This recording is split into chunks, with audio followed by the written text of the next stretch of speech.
Olá, sou o professor José Carlos Ribeiro e hoje vamos falar um pouquinho de gestão empresarial no campo da economia criativa. Quando nós pensamos em gestão empresarial, nós temos que pensar a gestão empresarial, ela ocorre em todos os âmbitos da empresa, em todos os tipos de organizações. E quando nós olhamos com foco, na economia criativa, que é um setor fundamentalmente baseado naquilo que é produzido através do intelecto das pessoas, dos seus aspectos criativos, ela se torna ainda mais interessante e mais necessária. Então, o que seria essa economia criativa? Todo o processo de criação, ele deve pressupor, né, não só do feeling do criador, mas ele deve pressupor que ele passa, mesmo que empiricamente, por esses quatro processos, né? A imersão, a análise, a ideação e a prototipação. O que seria cada um desses passos? Imersão é quando eu preciso produzir alguma coisa, então eu tenho essa primeira ideia, mas eu preciso de saber se essa ideia, se ela é eficiente, se ela serve para alguma coisa. Então, eu preciso de entrar nos aspectos da vivência, né, da aplicabilidade da minha ideia ou do serviço com que eu pretendo prestar, focado na solução para o cliente, e eu tenho, então, mergulhar nos aspectos do cliente, naquilo que o cliente almeja, para poder fazer algo que seja com maior, mais exponencialmente possível, aplicado ao maior número de pessoas. Um bom projeto, ele parte do pressuposto que ele tenha fácil escalabilidade, ou seja, ele vai atingir o maior número de pessoas. E às vezes a gente até peca um pouquinho quando a gente está trabalhando com economia criativa, com criatividade, porque é algo tão nosso, né, que está ali intrinsecamente, que nós sonhamos, que nós começamos a produzir coisas para a gente. E quando nós fazemos isso, consequentemente, nós temos um problema, porque nem sempre aquilo que eu gosto ou aquilo que eu entendo que é criativo, que é interessante, ele não está focado no maior número de pessoas possível. Às vezes eu tenho gostos muito particular, e principalmente nesse campo da criatividade, né? A análise síntese que eu vou pegar todas aquelas informações que eu levantei com os meus clientes, com outras pessoas, com pessoas que já produzem alguma coisa parecida, e eu vou fazer uma análise, o que realmente, né, pode, que as pessoas puderam contribuir para aquela primeira ideia que eu tive lá no início do meu projeto. E daí eu vou trazer a ideia das pessoas, agrupar esses novos conhecimentos, e quando eu junto esses novos conhecimentos junto com a minha ideia, eu trago isso, então, por um termo chamado cocriação. O que seria essa cocriação? É a arte, né, de criar junto. Então, eu trago lá a ideia, passei lá pela imersão, então eu vi o que o cliente precisa, eu entendi, eu fiz uma análise, eu filtrei aquilo que eu posso utilizar, aquilo que não é tão útil, né? Mesmo que as pessoas me trouxeram, as minhas pesquisas me contribuíram, mas eu vi que aquilo não é aplicado ao meu negócio ou ao meu produto, então eu filtro isso no meu campo da ideação. Então, ali, o que seria essa ideação? É co-criar, pegar a ideia de várias pessoas, criar junto o meu produto, aquilo que eu imaginei que seria o meu produto. E depois eu vou prototipar esse produto. O que seria essa prototipação? Eu vou dar ele como brinde, eu vou colocar, vou mandar para as pessoas para experimentar, para ver o que ela gosta, para ver quais as melhorias que elas indicam, e daí depois só então eu tenho um produto. Isso é muito interessante, né? Principalmente quando a gente está pensando no âmbito da economia criativa, pela intensidade da criação. Porque o criador, ele é uma pessoa que tem muito dele nos seus projetos, nos seus processos, mas às vezes falta um pouquinho daquilo que o cliente queria, né? Às vezes é uma ideia muito egocêntrica, né? Então, o processo de criação, se ele não passa, se você trabalha com processo criativo e você não passa por esse mapinha aí, por esse caminho aí que nós estamos sugerindo para você. Esse é um conceito que vem do Design Thinking, né? É uma metodologia de desenvolvimento onde envolve os processos criativos e desenvolvimento de novas ideias. Então, é muito interessante que você começa a encaixar as suas ideias, os seus produtos nesses 4 passos. É bem simples de se fazer, não tem grandes processos de ciência. São conhecimentos, a gente pode até fazer depois uma aula separada de design thinking, falando de quais as ferramentas a gente pode usar nesses 4 passos, mas basicamente é isso, imersão, eu vou lá, né, eu tenho uma ideia, então eu vou pegar essa minha ideia e vou pesquisar sobre a ideia, qual a melhor forma de fazer, eu vou conversar com pessoas que produzem produtos parecidos, eu vou entender como o mercado está funcionando, e daí, então, vou fazer uma pesquisa, um levantamento de informação. Vou validar a minha hipótese. Aí depois vou fazer uma análise. É claro, quando você pesquisa, se você pesquisa no Google, por exemplo, vem muita coisa. Se você conversa com uma pessoa, ela tem muita experiência.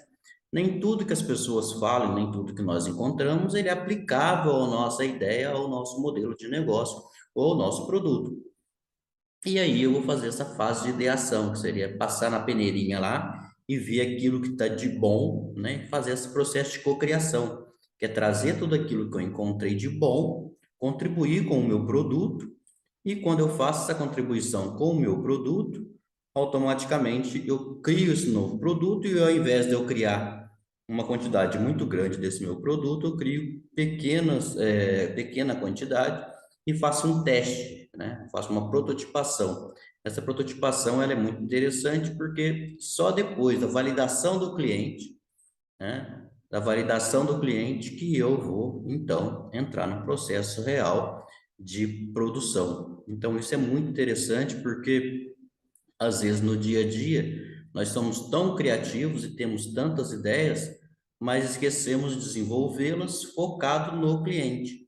Então, todo o processo, quando nós colocamos a palavra lá, economia, nós precisamos, então, entender que sempre o foco de tudo é o nosso cliente. E a economia criativa, né, ela é um setor da economia, e esse setor da economia, ela abrange várias classes de grande poder econômico, de grande movimentação econômica no nosso país. E os processos de economia criativa basicamente abrange esse tipo de negócio. Arquitetura, artes cênicas, artesanato, cinema, design, mídia, publicidade, jogos eletrônicos, moda, música, tecnologia e turismo. Vocês viram que todos esses campos os quais eu citei aqui, todos eles devem ser focados diretamente naquilo que o cliente almeja. Imagina um arquiteto que ele, tão egocêntrico, ele faz projetos maravilhosos, mas esse projeto maravilhoso está só lá para ele. O cliente não entende que esse projeto é maravilhoso. Ou você é uma design de moda e faz uma moda, faz um vestido que você acha que é maravilhoso, é um vestido conceitual, mas que você não tem venda para aquele vestido. Então, você acaba caindo, né, numa cilada do próprio processo de criação. Então, é interessante, quando nós começamos a nossa tratativa falando sobre economia criativa e trazendo alguma definição de economia criativa, a primeira coisa que nós, então, falamos, né, é dos 4 passos que seria interessante para se desenvolver um processo criativo. E esse processo criativo, baseado nesses 4 passos, todo o foco dele é voltado para o cliente. Então, quando você consegue fazer um processo que ele é totalmente voltado para o cliente, automaticamente você tem um produto de maior escalabilidade. E a economia criativa, ela tem uma grande importância para o mercado nacional. A última informação que a gente tem é que a Firjan disponibilizou, né, de forma online, de 2017, e fala que a economia criativa movimentou 171 bilhões, né, no ano, além de gerar mais de 837 mil empregos. Então, uma fatia de mercado, né, muito interessante, é um share de mercado muito interessante, é, que movimenta a economia nacional e ele é muito significativo por isso, mas é muito interessante também que nós entendemos, começamos a entender isso como um negócio. Né? Eu tenho um artesão ele não faz artesanato, ele tem uma empresa de artesanato, né? Ah, eu trabalho com turismo, então eu preciso ter uma empresa de turismo. E essa empresa, ela precisa ser gerenciada como empresa, não tem como nós pensarmos diferente disso. Uma movimentação, né, um volume dessa monta de dinheiro, né, e muitos desses aí não são nem contabilizados nas pesquisas, que muito processo dentro da economia criativa, eles ocorrem de maneira informal. Independente se você tem um negócio formalizado ou não, você precisa então estar focado 100% tratando esse seu a fazer como um negócio, como uma empresa. Então, se é uma empresa, se você consegue, né, juntando todo mundo aí, gerar em um ano, né, movimentar em um ano, esse valor com certeza deve estar bem maior, mas 171 bi, e as pessoas que trabalham no campo da economia criativa são responsáveis por 837 mil vagas de emprego formais, fora as vagas de emprego informais, que deve ser quase outro tanto, quase o mesmo tanto, né, dos formais. É muito interessante que vocês entendam, então, a responsabilidade social enquanto você está trabalhando nos aspectos da economia criativa. Então, além de um artesão, um empresário e uma pessoa com extrema quantidade, extrema carga de responsabilidade social.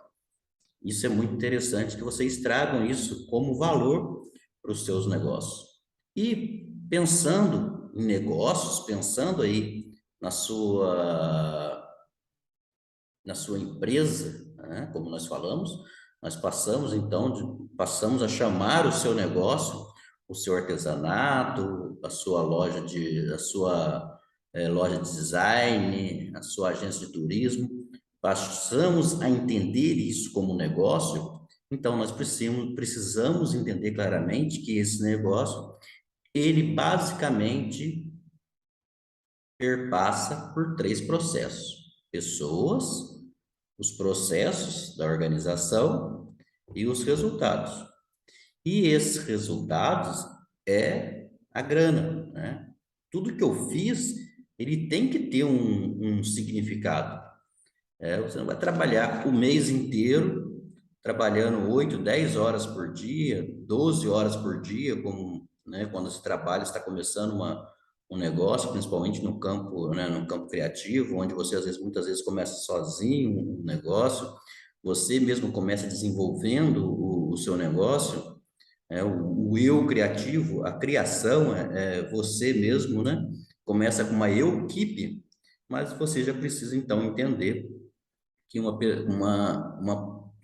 negócio, né, uma organização, se você vai tratar esse negócio seu como empresa, você tem esses três aspectos a ser gerenciado.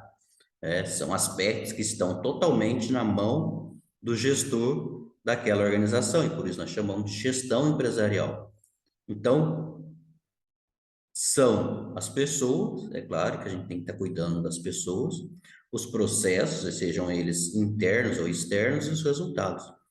Tudo aquilo que é gerido por nós, né, que passa pela nossa mão, nós temos o poder de decisão sobre ela, então tudo isso é, cai dentro do aspecto da gestão. E esta gestão, cada vez mais, ela é mais dinâmica, ela tem andado ou tem transcorrido numa velocidade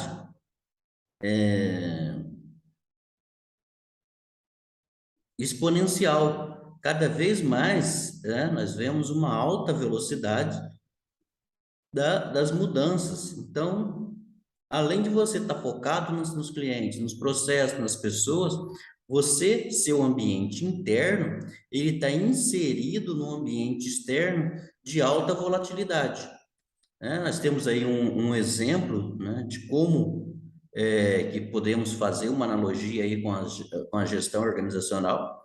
Nós vemos aqui em 1988, né, temos aqui um carro de há 33 anos atrás, temos aqui o volante de um carro de Fórmula 1 que basicamente tinha dois botões. Nós vemos a evolução dele ano após ano, nós temos aqui um volante de 2020, né, a quantidade de botões e configurações que possui um volante desse. Assim também tem ocorrido a nossa empresa. Antes, nós poderíamos traçar um planejamento por 10 anos, para 10 anos, para 8 anos, e íamos seguir esse caminho tranquilamente, sem nenhum problema.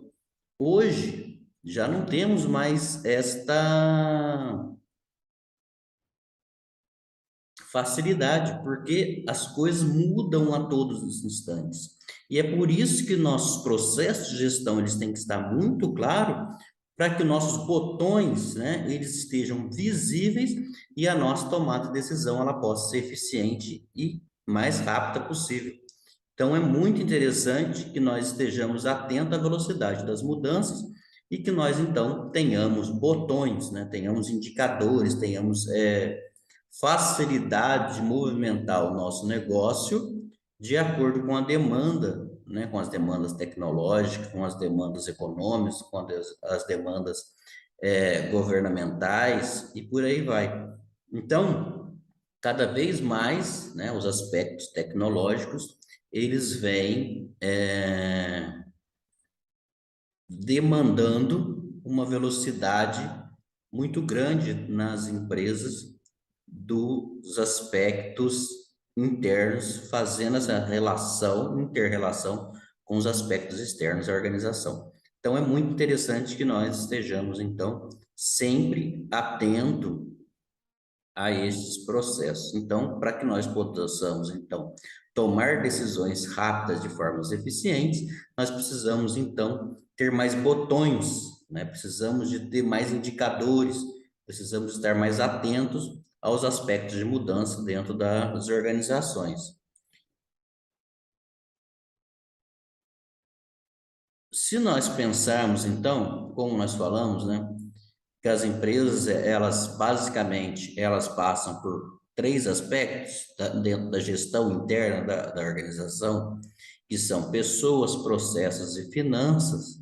Seria legal, então, nós dividimos esses processos nos processos internos e nos processos de relações com os nossos clientes, porque são os clientes que traz toda a rentabilidade para o nosso negócio, são eles que trazem, são eles que são a finalidade do nosso negócio. Nosso negócio só existe porque então temos os clientes que estão conectados ao nosso negócio. E é essa conexão dos nossos clientes que nos permite então nosso negócio se movimentar. Mas o pessoal fala que o cliente sempre tem razão, o cliente é a pessoa mais importante do nosso negócio. Baseado no princípio do balanço scorecard, né, as pessoas são os aspectos, as pessoas elas têm igual importância no nosso negócio. Os processos e as finanças, todos esses quatro itens aqui, eles têm iguais importâncias para o nosso negócio. E tanto as pessoas, como os processos, como os clientes, como as finanças, eles devem, então, estar balanceados, tem que ter igual importância. Não adianta eu focar toda a minha energia nas pessoas da minha empresa e descuidar dos processos. Ou eu faço um monte de campanha de marketing, campanha com os clientes, mas as pessoas aqui tratam mal o nosso negócio. Ou eu faço tudo isso aqui direitinho, mas eu não vejo quanto custa e isso começa a me dar prejuízo. Então, não faz sentido nenhum. Então, dentro do princípio do balanço scorecard, do planejamento estratégico, nós precisamos, então, ter esses botões aqui, né? Eles vão subdividir, né? Ter esses objetivos estratégicos muito claros. Então, além de eu ter desenhado uma boa missão, visão, valores da minha organização, eu entender qual é a missão da minha organização, porque meu negócio ele surgiu, né? A visão da minha empresa, saber onde eu quero chegar, né? E os valores, aquilo que é inegociável na minha empresa, além desses tópicos, de eu entender isso, eu precisamos nós como organização entender os aspectos de pessoas, processos e finanças, que eles são extremamente importantes e eles demandam indicadores dentro do pensamento do balanço scorecard, né? Eles demandam indicadores, então cada indicador desse aqui, ele tem um objetivo estratégico. E esse objetivo estratégico, eles se interrelacionam, né? E essa interrelação dos objetivos estratégicos é que gera os meus indicadores estratégicos. Então, eu tenho lá os meus objetivos, eu tenho lá meus objetivos estratégicos, eu tenho lá os meus objetivos estratégicos, né, e eles são divididos em indicadores, né, para o meu nível estratégico, meu nível tático e para o meu nível operacional. Então, eu tinha aqui um objetivo estratégico, aumentar receitas, né, aumentar faturamento. Então, esse aqui é um objetivo estratégico. Então, se eu pegar esse objetivo estratégico aqui de aumentar faturamento, eu posso e devo subdividir esse objetivo estratégico, um objetivo da minha empresa, em indicadores que pode ser subdividido por cada departamento da minha organização. Então, o gestor da empresa, o dono da empresa, o empresário, ele vai acompanhar aqui o índice de faturamento mês a mês. O encarregado da minha empresa, ele vai acompanhar o faturamento por semana, por unidade, por grupo. E a pessoa que está lá na frente de caixa, na frente de loja, está vendo a meta diária, a venda diária, semanal, mensal, ele está acompanhando os seus indicadores. Tudo isso aqui são indicadores, né? Quando nós pegamos e transformamos todo o nosso balanço scorecard, todos os nossos objetivos estratégicos em indicadores, dividindo as responsabilidades para os gestores, para os encarregados, para os atendentes, o operacional. Quando eu faço subdivisão, eu envolvi todo mundo no processo e eu dividi a minha responsabilidade. Então, está todo mundo trabalhando focado em alcançar o meu objetivo estratégico. Todo o meu objetivo estratégico ele é focado em atender o quê? A visão da minha empresa, onde eu quero chegar. Então, está todo mundo andando de mãos dadas, né, em busca dos nossos objetivos estratégicos. Tudo isso aqui são botões que está todo mundo, cada um com o seu controlezinho, com um monte de botão, e está cada um cuidando do seu indicador. E é esse cuidado que cada um tem do seu indicador, ele é muito importante ele é muito importante porque automaticamente ele abrange os aspectos financeiros da empresa. E tudo aquilo que tange o aspecto financeiro da empresa, ele é muito importante. Não tem como a gente brincar de fazer finanças na empresa. Ninguém faz uma empresa para ter prejuízo. Ninguém passa noites acordado, o dia inteiro acordado fazendo artesanato para chegar no final do mês e vender o produto, descobrir que ele vendeu o produto e não conseguiu pagar a linha que ele produziu lá, o artesanato, o seu crochê, porque ele não conseguiu precificar. Então, tudo aquilo que a gente faz na nossa empresa é interessante, então, que nós tenhamos algumas noções, né, de gestão empresarial. E essa gestão empresarial, ela se subdivide em vários aspectos. E hoje, o nosso foco é dar uma olhadinha nas nossas finanças. Então, nós vamos focar um pouquinho nas nossas finanças. Como que esses custos, eles impactam na nossa empresa? Qual que é a importância dos custos dentro desse desenho estratégico? Cada um tem o seu botãozinho, cada um tem o seu controle, mas eu tenho que saber se tudo aquilo que eu tenho na minha organização, se eu consigo pagar ou não, e se isso tem algum resultado. Então, quando nós começamos a trabalhar esses aspectos organizacionais nas empresas, nós precisamos, então, voltar para um conceito que é da contabilidade, mas também da gestão, para o conceito de custos. O que seria esses custos para a nossa organização? Né? O que seria, qual o impacto dessa gestão de custos na nossa organização? Então, essa gestão de custos, ela é muito importante porque eu preciso entender qual o custo daquilo que eu estou produzindo. Se eu compro um produto e vou revender, é o custo da minha mercadoria.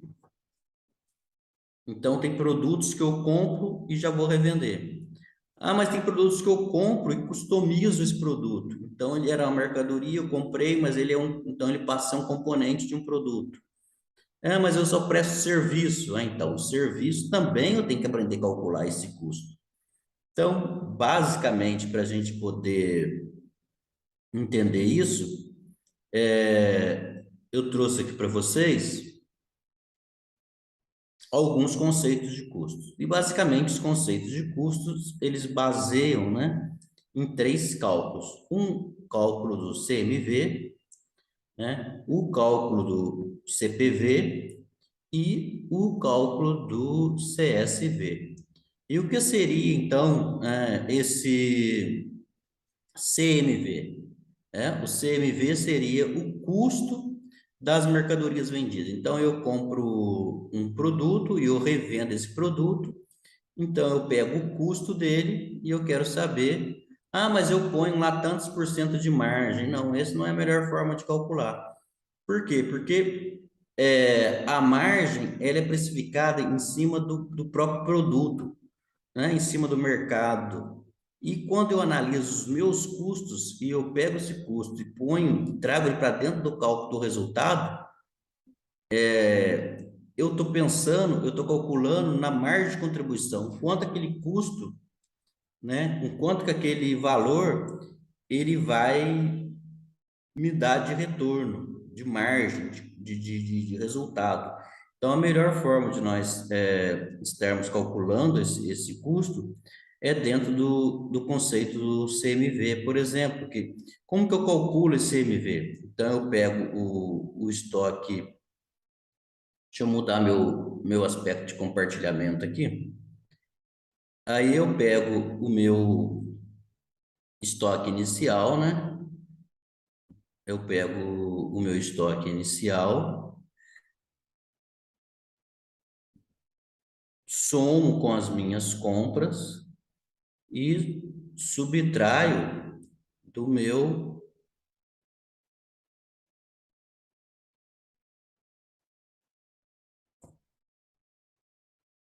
estoque final. Então, quando eu faço isso, né, eu posso, por exemplo, pegar, eu tinha, quanto que vai ser meu CMV? Aí eu tinha estoque inicial. Eu tenho 10 mil de estoque inicial. Aí eu comprei mais 5 mil reais de mercadoria. Chegou no final do mês, eu contei o meu estoque e daí eu tinha 5 mil de estoque. Então eu vou, pessoal, fazer esse cálculo aqui. CMV, 10 mil mais 5 mil, 15 mil, menos 5 mil, 10 mil reais. Então, o meu custo, né, dessa minha mercadoria aqui foi de 10 mil reais. Então, se eu tive um faturamento de 180.000, não, 18.000, e eu tive um custo de 10.000, automaticamente, né, eu tive uma margem de contribuição, ou eu tive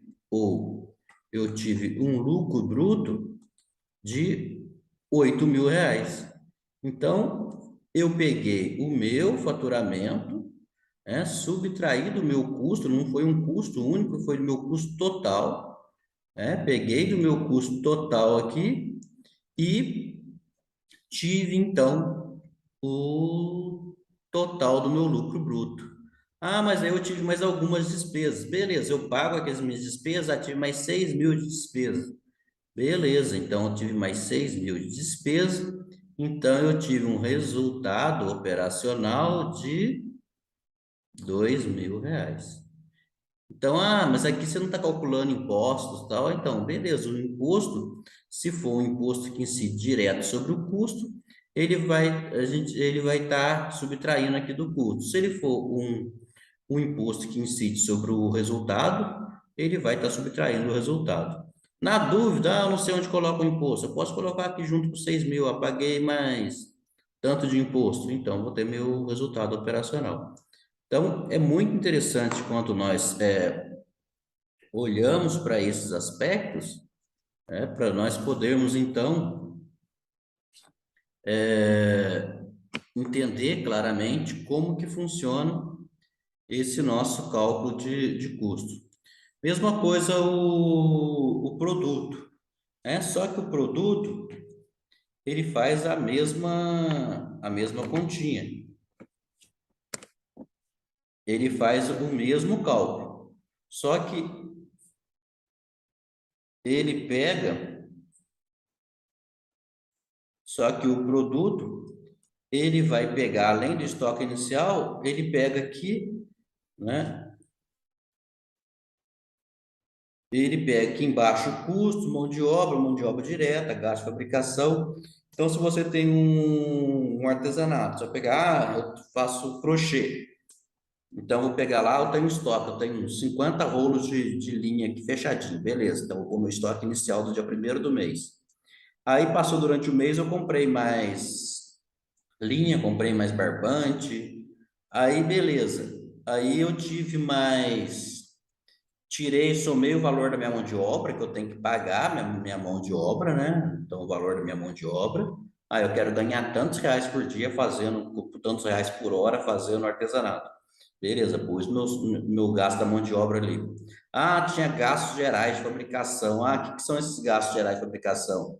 Ah, a luz que eu tenho que ficar uma luminária para poder fazer, eu tive que comprar mais agulha, porque entortou uma agulha. Aí eu tive que é, comprar um molde, eu tive que comprar revista, né? Eu tive que assinar um canal na internet especializado em especializado que só fala de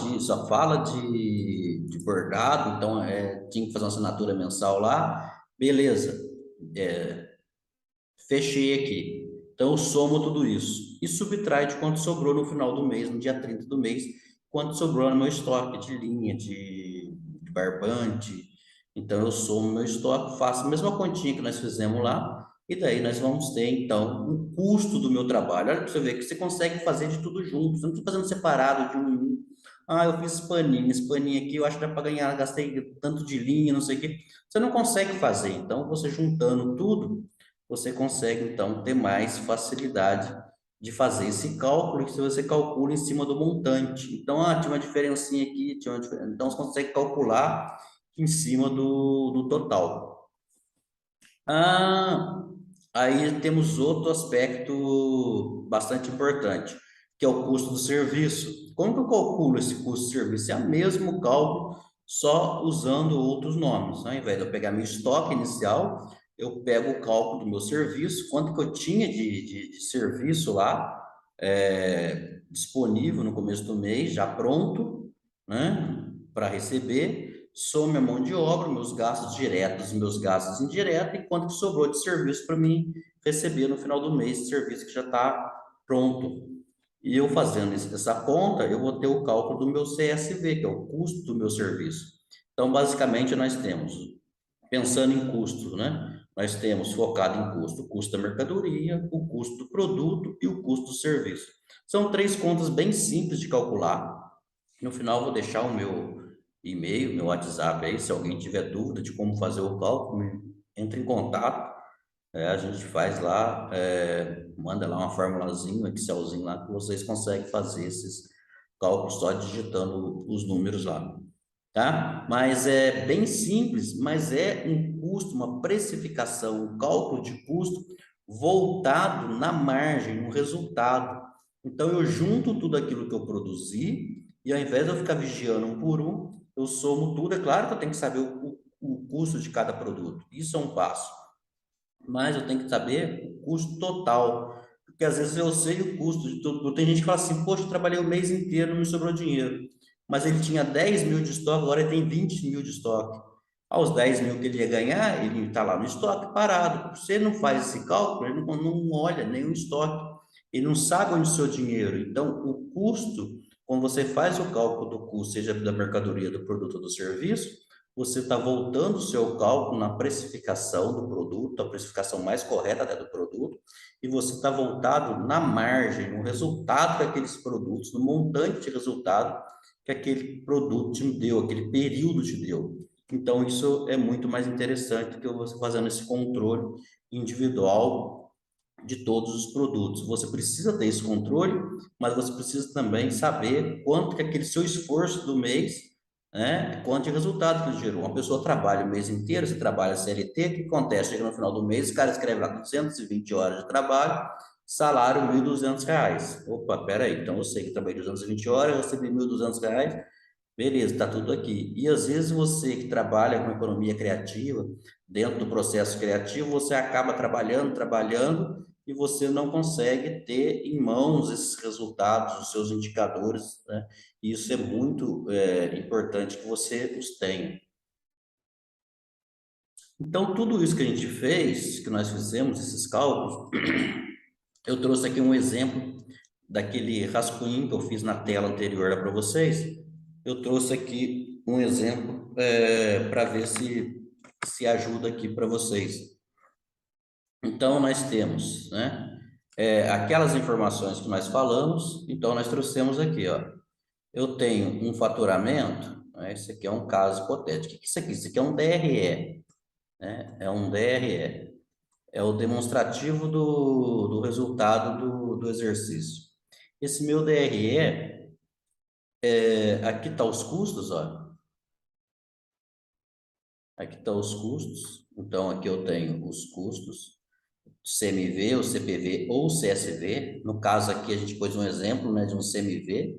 Trouxe até a continha dele aqui, ó, 73 mil. Tem esse 73 mil aqui, que nós colocamos ele aqui. Então, no caso dessa empresa aqui, eu vendi 220 mil, gastei 73 mil de custo. Então, o meu custo, ó, ele foi 33%. O meu custo, ele foi,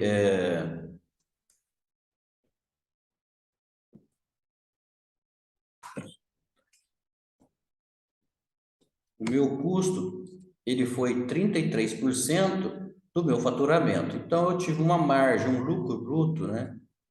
Isso aqui é margem de contribuição, também é um lucro bruto, posso chamar de lucro bruto. Por que margem de contribuição? Quanto que o meu produto, né, contribuiu para poder pagar minhas contas. Por isso que chama margem de contribuição ou lucro bruto. Então, eu tive meu lucro bruto 147 mil, paguei as minhas despesas 77 mil, sobrou aqui para mim 70 mil. Então, eu tive uma margem de 32 mil, de 30, desculpa, de 32%. Nossa, isso aqui é uma margem hipotética. É claro que é um exercício hipotético. A gente trouxe uma margem aqui de 32%. Qualquer um queria ter uma empresa que desse 32% de margem de resultado. Então, é legal vocês pegarem todas essas informações que vocês têm, planilhar essas informações, calcular os custos de vocês, anotarem todos os seus gastos, as suas despesas, porque assim vocês têm mais facilidade de calcular o resultado de vocês, saber quanto que vocês gastaram num determinado período, né? E qual foi a importância, né, desse gasto, qual foi o impacto desse gasto dentro da empresa de vocês. Porque quando vocês fazem isso, automaticamente vocês conseguem, então, quando vocês fazem isso, automaticamente vocês conseguem medir qual o esforço de vocês. E o simples fato de você poder medir o esforço, saber se está valendo a pena ou não, você tira então aquela sensação, né, de que, nossa, trabalhei o mês inteiro e não vi o resultado do meu trabalho. Nossa, será que valeu a pena? Não valeu a pena? Então, é muito legal você ter esse cálculo. E, ou seja, e tratar o seu negócio como uma empresa, como gestão financeira. Tratar a sua empresa criativa, né, como um processo voltado, focado na gestão do negócio. Não tem como brincar de fazer empresa. Às vezes você entende muito do seu negócio e acaba pecando, então, na gestão dele. E às vezes você trabalha muito e acaba não vendo resultado. Uma das frases mais comuns que nós encontramos aí no dia a dia nas empresas, principalmente nas pequenas empresas, é aquela máxima: nossa, trabalhei o mês inteiro, não vi a cor do meu dinheiro.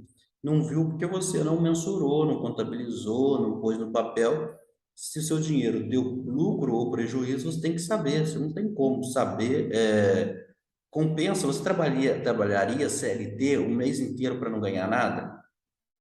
Né? Então, mesma coisa, se você trabalha para você sem ganhar nada, porque você não faz, não consegue então fazer os cálculos, precificar os valores da sua empresa, os valores, o quanto, né, os seus custos, seus gastos impactam diretamente na nossa organização.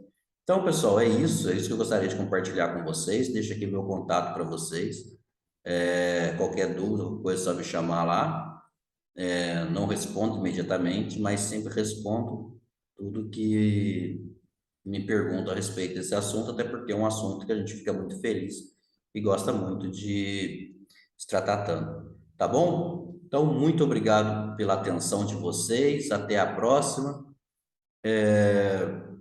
Compartilhe esse vídeo aí com as pessoas que você acha que precisa assistir, que são da área de vocês, que possa ajudar, né? Então, quando a gente produz um conteúdo aí, é interessante que mais pessoas possíveis possam estar visualizando o nosso conteúdo. Tá bom? Muito obrigado, um abraço para vocês. Fica aí o meu contato, né? Sempre disponível aí para todos vocês. Aí tem mais algumas informações aí ao meu respeito, né? Se tiver alguém tiver interesse para mais alguma coisa, algum trabalho de consultoria, né? Trabalhamos com pequenas empresas, então se precisar de mais alguma coisa, estamos sempre à disposição, tá bom? Um abraço a todos e até a próxima.